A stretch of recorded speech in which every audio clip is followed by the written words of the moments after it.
je voudrais commencer par une question, c'est qu'est-ce qui t'a convaincu au moment où tu as choisi donc de, de prendre comme orientation la psychanalyse lacanienne?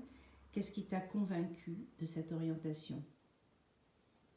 Et au risque de décevoir, l'entrée dans la pratique, je l'ai faite parce que une patiente que j'avais en thérapie a demandé à passer en analyse. Et à l'époque, j'étais déjà en analyse, moi, depuis une dizaine d'années. Et j'ai demandé à mon analyste si il pensait que je pouvais répondre favorablement à cette demande. Et du fait qu'il m'ait répondu par l'affirmative, j'ai donc commencé. Mais ce qu'il faut indiquer, c'est que ce que je peux indiquer, c'est que je ne savais pas très bien ce que je faisais. C'est-à-dire que ce n'est que, disons, dans les années qui ont suivi, à partir du moment où j'ai commencé un contrôle et où j'ai avancé dans mon analyse, que peu à peu, justement, la question de comment s'orienter dans l'analyse m'est venue, d'autant que la lecture de Lacan, la lecture prolongée de Lacan, m'a peu à peu fait apercevoir qu'est-ce qui caractérisait la psychanalyse par différence avec les pratiques de psychothérapie, y compris celle d'inspiration analytique, parce que inspiration est un terme problématique, y compris par rapport à toutes les thérapies et par rapport à ce qu'est la pratique du psychiatre en tant que médecin. Et donc là, peu à peu, j'ai compris que la psychanalyse n'avait rien à voir.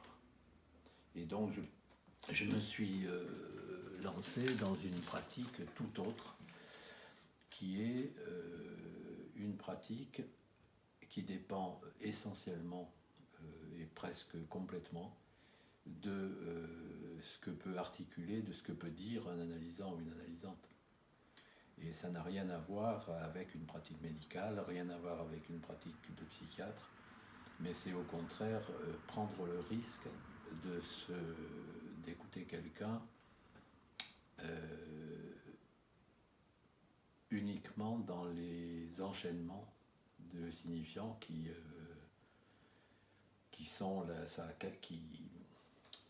témoignent de sa capacité à dire.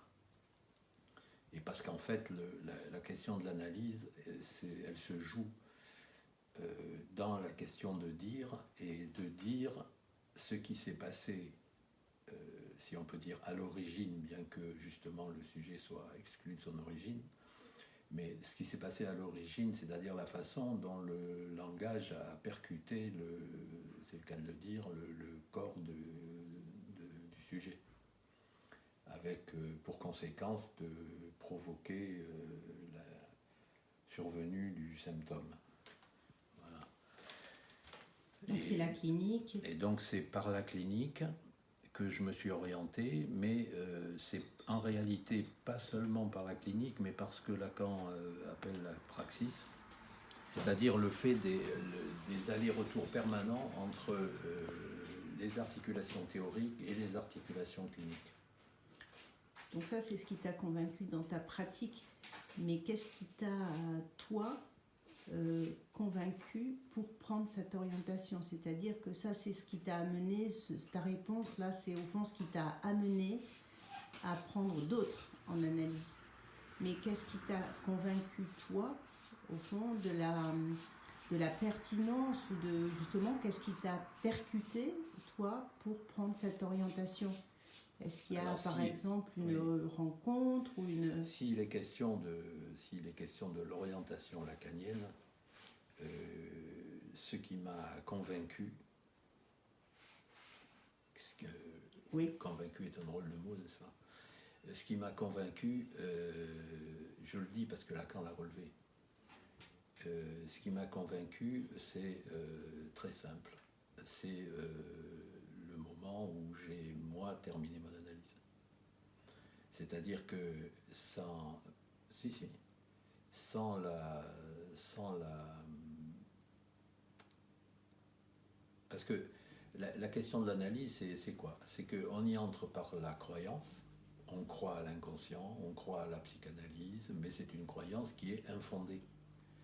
Or, qu'est-ce qui peut fonder la croyance? Ce qui peut fonder la croyance, c'est le passage par un point de certitude. Et le passage par le point de certitude, il dépend du parcours et de la traversée de l'analyse personnelle. Il n'y a pas d'autre façon. Il n'y a pas d'autre façon de s'orienter ou d'être orienté, d'avoir la conviction que c'est cette voie-là et pas une autre qu'on peut suivre. En fait, si on veut aller au bout des choses, on est obligé de dire qu'on ne le choisit pas.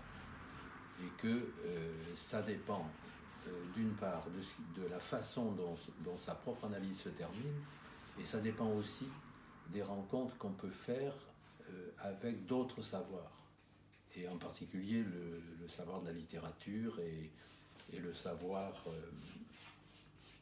de la philosophie. Et en tout cas pour moi c'est comme ça que ça s'est passé.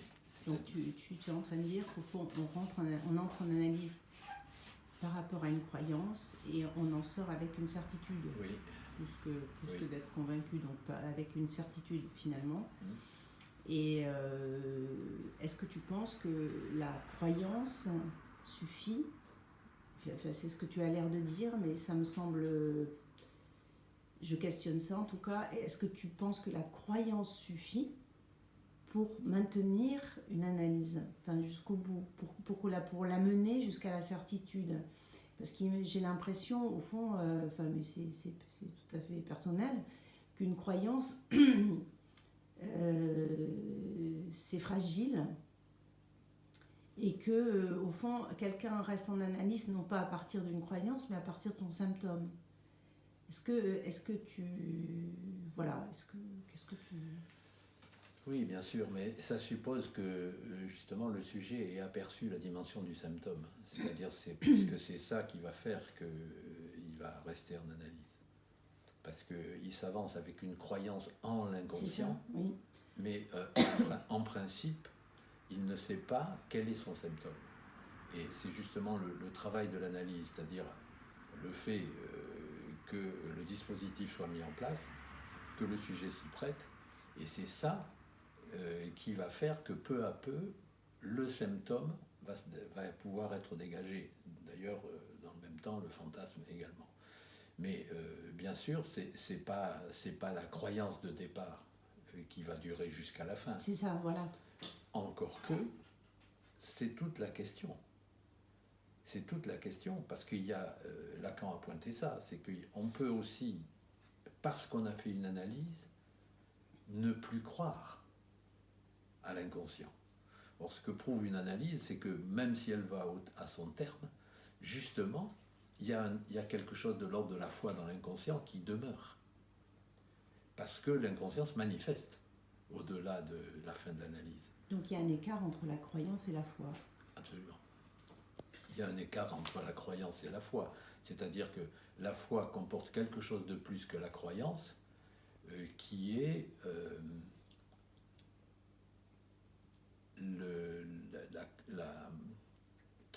l'intrication avec la certitude.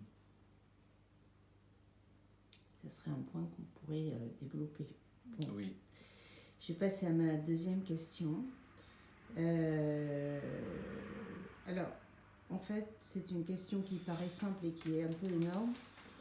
Je voudrais te demander ce que tu pourrais dire de ce qui est aujourd'hui l'inconscient pour toi, et si ce concept a évolué donc, au cours de ta pratique. Oui, bien sûr, le concept d'inconscient auquel je me réfère aujourd'hui n'est évidemment pas le même que celui auquel je me référais au départ, puisque j'avais aucune idée au départ de ce que pouvait être l'inconscient, sinon que dès les débuts, j'avais bien compris qu'il y avait un point difficile par rapport à l'inconscient, au-delà des formations comme le rêve, le lapsus, l'acte manqué, etc. J'avais perçu qu'il y avait un point qui était inatteignable. Et ce point, ça s'appelait dans Freud le refoulement primaire. Et donc, c'est à partir de ça que j'ai été amené à réfléchir à cette question, Et évidemment, la lecture de Lacan m'a amené à essayer d'éclaircir pour moi le rapport qu'il y avait entre le refoulement primaire et la question du réel. Et donc, peu à peu, et en particulier à la lecture du séminaire 11 de Lacan, je me suis aperçu que ce que moi je trouvais être le point vide, le point inatteignable, inaccessible, c'était finalement ce que Lacan appelait le réel, c'est-à-dire quelque chose qui se manifeste malgré le sujet, si je peux dire, et qui introduit une dimension supplémentaire à tout ce qui est de l'ordre de la représentation, que ce soit la représentation par l'image ou la représentation par les mots. Et donc, c'est ça qui est intéressant avec Lacan, et c'est pour ça que j'ai choisi cette orientation. C'est parce que ça introduit une dimension supplémentaire, une dimension 3, qui est la dimension du réel. Et ce réel, ensuite, m'a obligé, ça a aussi modifié ma conception, disons, de l'inconscient. C'est que ce réel, même chez Lacan, il a évolué et il est donc passé par à la fois le réel cosmique, mais surtout le réel sexuel. Et c'est ce réel sexuel, avec la formule célèbre de Lacan, qui m'a définitivement convaincu, puisque c'était le terme utilisé, convaincu de la nécessité pour un analyste de l'orientation lacanienne. Parce que, évidemment, les manifestations du réel cosmique sont toujours les mêmes, c'est le réel qui revient toujours à la même place, mais qui reviennent toujours à la même place en fait, en dehors des catastrophes naturelles, ça en fait quelque chose qui finalement est attendu, peut être attendu. Tandis que la question du réel sexuel, ce qui est très intéressant, c'est qu'elle est directement liée à la question du langage. Et que donc elle dépend de ce que les sujets disent, peuvent dire ou ne peuvent pas dire. Et dans ce registre, il y a quelque chose qui est, qui est, si on peut dire, de l'ordre d'un autre réel, qui est le réel de rencontre. Et ça, le sujet ne peut pas s'y attendre. Ça, c'est un imprévisible, c'est quelque chose qui se présente pour un sujet à un moment dans sa vie, ou à plusieurs moments dans sa vie, et qui remet en question tout ce que ce sujet pouvait se raconter jusque-là. Donc l'orientation, elle est, je m'aperçois en parlant là qu'elle est fonction des avancées que j'ai pu faire dans mon expérience et dans la compréhension, la compréhension ou pas la compréhension, mais la levée peu à peu d'un certain inouï dans la lecture de Lacan. Donc, ça c'est ce qui t'a amené à cette conception de l'inconscient aujourd'hui. Et si tu devais ramasser ça comme ça en une phrase, qu'est-ce que l'inconscient pour toi aujourd'hui ? Comment tu pourrais le formuler ? L'inconscient, c'est ce qui ne finira jamais, mais c'est ce qui est néanmoins fini pour moi, parce que j'ai été marqué d'une certaine façon et que ça c'est indélébile. Mais l'inconscient, aujourd'hui pour moi, l'inconscient est réel. Est-ce que ça veut dire, parce que c'est évidemment, c'est autre chose de dire l'inconscient c'est le réel que de dire l'inconscient est réel. L'inconscient est réel. Donc l'inconscient c'est pas le réel, on est d'accord ? Mais l'inconscient est réel. Il y a un écart dans ces deux phrases. Bien sûr, mais oui, mais cet écart, il est, comment dire, à partir du moment où on dit l'inconscient c'est le réel, donc on se le représente. À condition qu'on puisse se représenter le réel. Non, on peut se le représenter, et d'ailleurs Lacan a bien repéré puisqu'il parle d'imaginer le réel. Donc, et c'est ça qui fait obstacle, à mon avis, à une vraie saisie de l'inconscient. C'est ça qui fait obstacle à dire l'inconscient c'est le réel. parce qu'on ne peut pas se le représenter. Non, on peut se le représenter. Il y a plein de gens qui s'imaginent le réel, mais c'est pas ça. C'est pour ça que c'est pas la même chose de dire l'inconscient est réel. Oui, bien sûr. Parce que ça on ne peut pas se le représenter. C'est-à-dire ça, c'est la dimension que je disais juste avant. C'est le fait que c'est lui qui choisit de se manifester. C'est-à-dire c'est l'inconscient, c'est comme le réel, ça tombe dessus. C'est pas toi qui choisis. Et d'ailleurs, on le voit dans les cures qu'on peut mener. C'est-à-dire que quand ça se présente, personne ne l'a prévu. Pas plus l'analysant que l'analyste.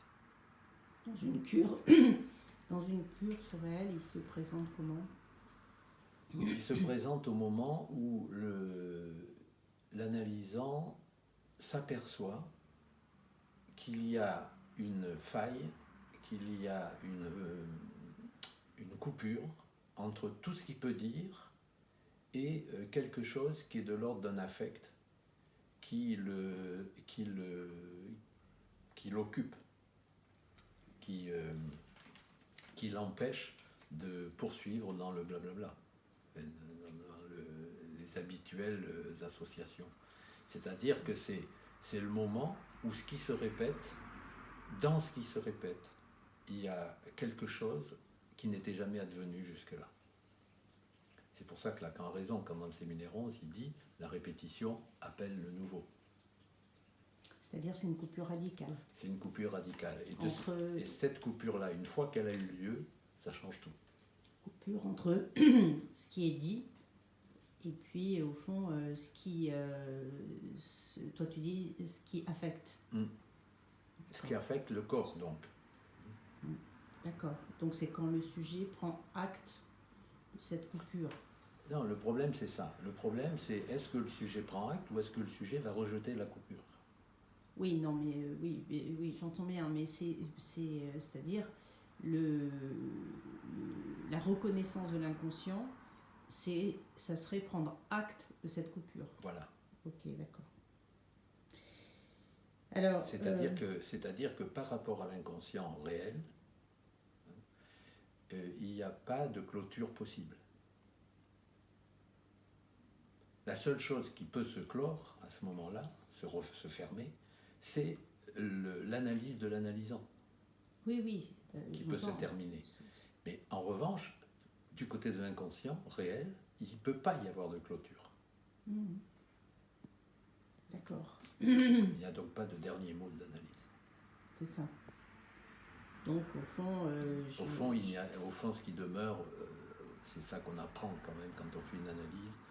Ce qui est le nec plus ultra de l'analyse, c'est l'absence de garantie. Définitive. C'est le réel. Irrémédiable, c'est le réel, c'est l'impossible. Enfin, donc, dernière question. Là aussi, c'est une question vaste, mais si tu pouvais essayer de ramasser un peu les choses. Je sais à quel point la transmission de la psychanalyse est importante pour les analystes.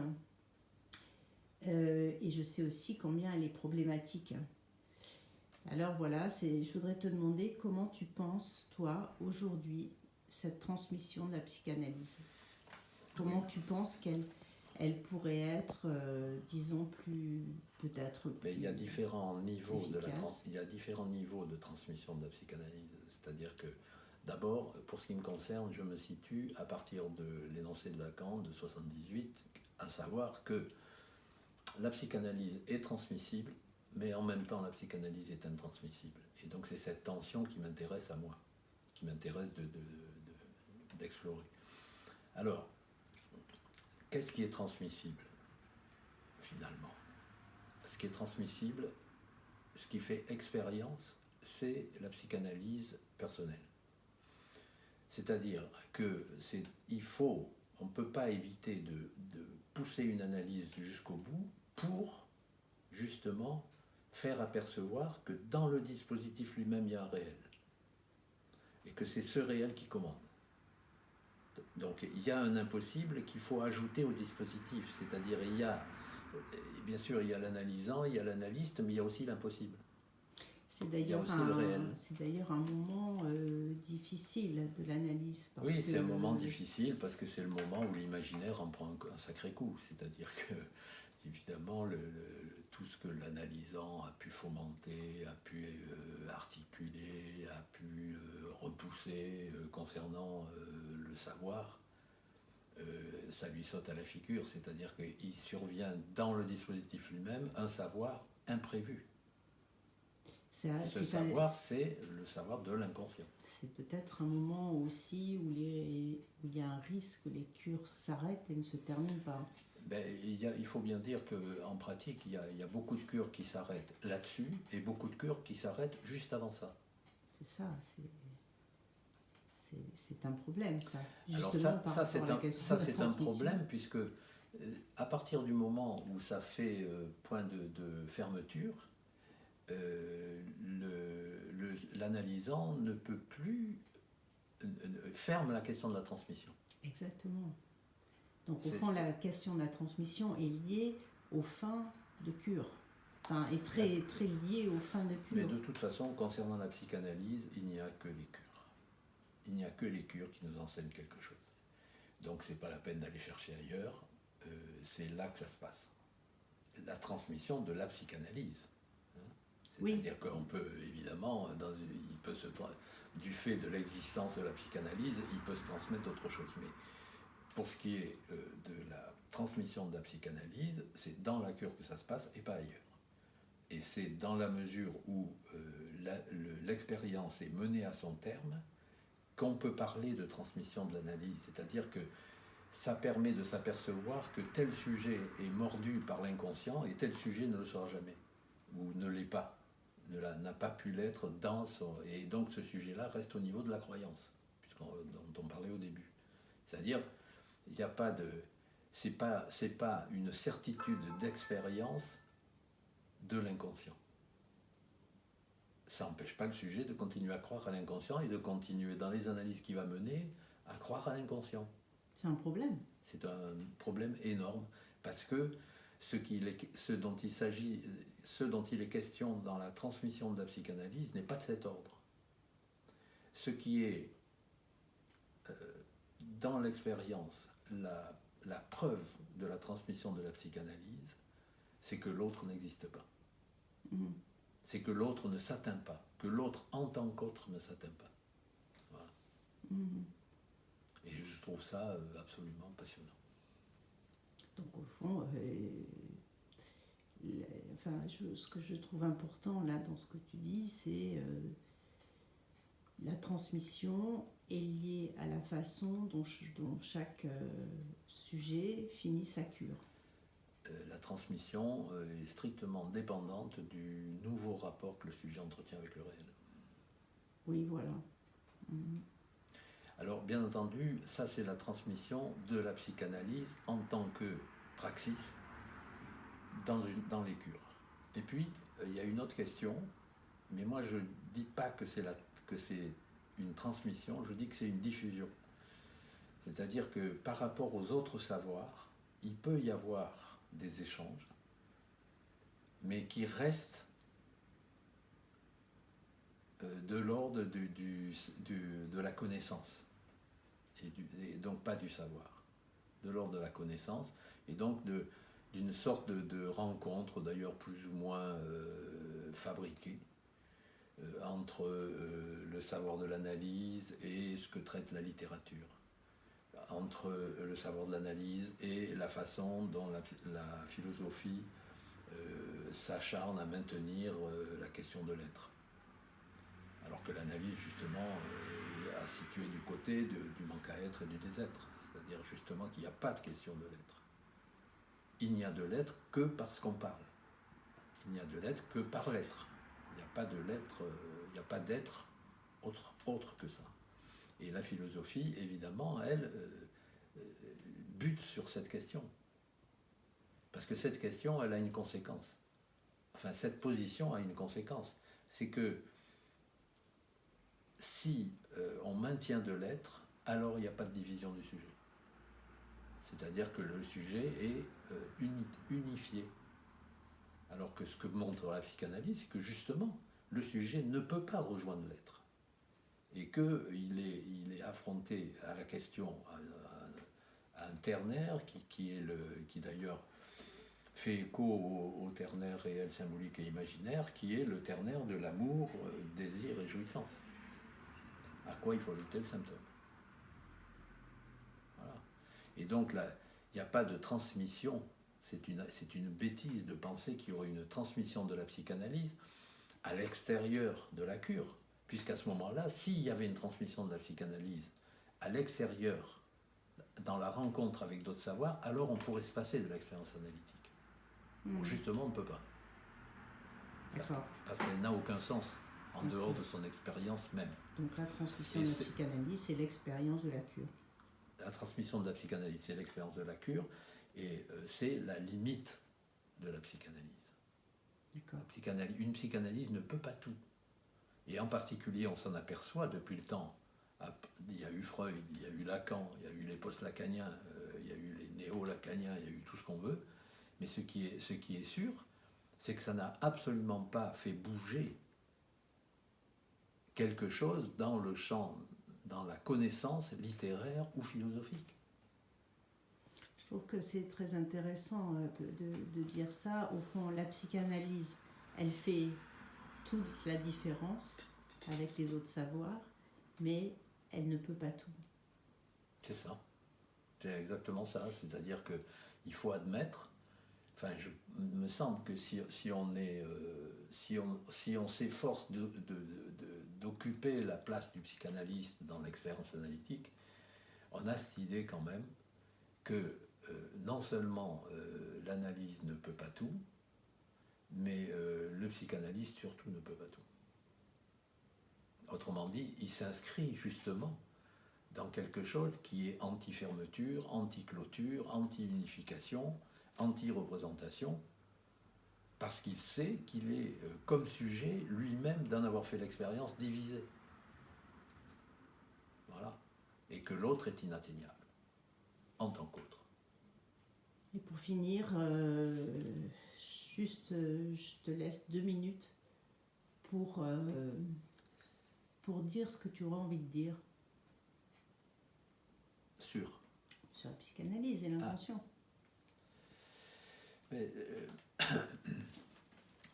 Il y a une question qui m'interroge en ce moment et qui est compliquée parce que il s'agit d'une manifestation du réel sous la forme virale. Et je me demande ce que cette invasion virale, cette intrusion virale, dont il n'est pas exclu d'ailleurs qu'elle se répète, modifie de la pratique de la psychanalyse dans les psychanalyses. Il semblerait qu'en tout cas, les liens sociaux soient sérieusement secoués par cette viralité.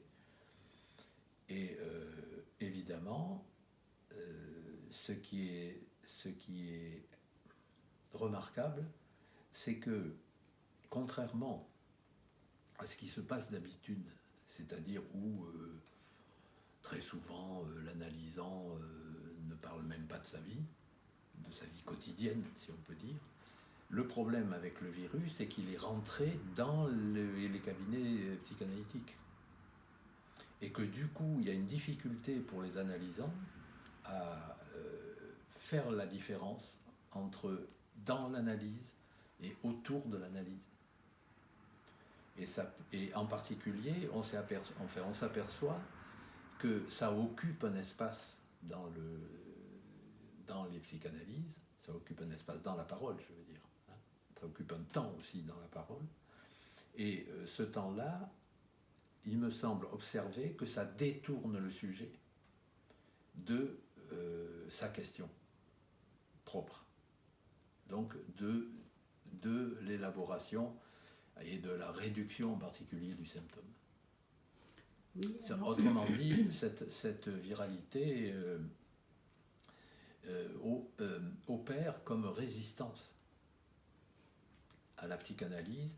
Le sujet est tellement occupé à se défendre contre ce virus qu'il résiste à ce que la psychanalyse l'oblige à modifier de